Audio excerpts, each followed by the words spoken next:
I'm here in Grid 51 at the Leon Levy expedition to Ashkelon, and today I'm going to be talking to you about tools that archaeologists use. And we're going to start off with the big tools that archaeologists use. So there's a few big tools that we use when we're excavating a site, and one of the most important ones we have is the pickaxe. The pickaxe is great for removing lots and lots of dirt, mud bricks, and things like that. So when you're using a pickaxe, you hold it with two hands and you make sure there's no one around you, and you just kind of hit on the dirt.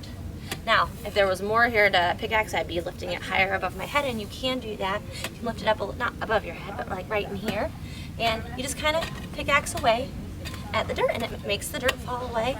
And it's got this pointy side as well, so you can kind of pull up big chunks of dirt and things like that. That was just a little pickaxing. If you pickaxe a big area, you can make a really big mess. And after you've made a really big mess, you need to clean it up. And you use this lovely tool called a turia. A turia is like a shovel mixed with a rake. So you've got this end right here that you use to scrape like this, kind of scrape the dirt away. You scrape it into a pile, kind of like you might with a rake. And then once you have a pile of your stuff that you need to take out, because you know all the dirt that we dig up we have to take out of the grid, we use this little thing, which is a fancy bucket made out of a tire called a gufa. So with a gufa, you put it down like this between your legs, and you scoop using your turia. Oh, it's a small space. Your turia to get all your stuff in there. You flip it over, and then you carry it up. So those are the big tools. Thank you. And we just looked at how we could use big tools, and right now Joel's going to show us some of the smaller tools that we use in archaeology. So to articulate, or to, I guess articulate's a fancy archaeology word for kind of clear up around, these pottery sherds. So those are broken pieces of pottery. So what are we going to do first? Well, first we're going to use our patiche. Looks like a little hammer.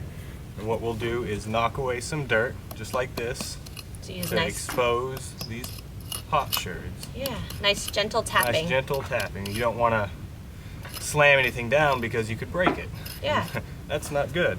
And that has two ends. So yes. this is, you were using this end. What would you use this end for? This end is for more of just right next to this pot sherd. You can get nice and close to it. And because in archaeology, we don't, if something is stuck in the ground, we don't dig around it. We kind of go down one level at a time. yeah. So yeah. What else do you use? We also use our trowel.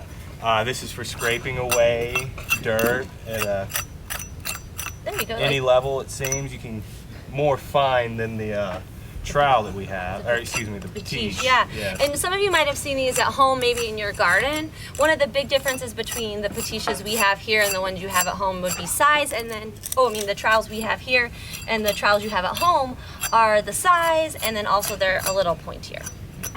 Yeah. I'm going to clear away some dirt right here, just to expose these pot sherds. Use nice and slow, trying not to break anything, and to see if there's anything around it, because you never really know what you're going to find under the dirt. Yep. Wow. And this one keeps going, it seems. All right. There we go. And now the next tool that we're going to use is our little brush.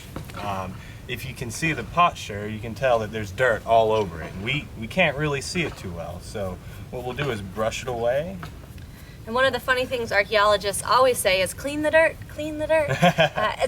And it really works. You can see that using that little paintbrush made it so that Joel is able to see that a lot more of that pot sherd. I originally thought this was one sherd, but now that I see it's about 5. Wow. Thanks to the brush. Yeah, and he uses a smaller brush as opposed to a bigger brush if you for this task, because if you use a bigger brush like this one, you can, it just gets everywhere. Yep, and you can sweep away little pieces of pottery. Yeah. We do use this big brush if we're sweeping maybe like the dirt off of a longer surface like this, just trying to get it clean so we can see if there's anything fancy happening.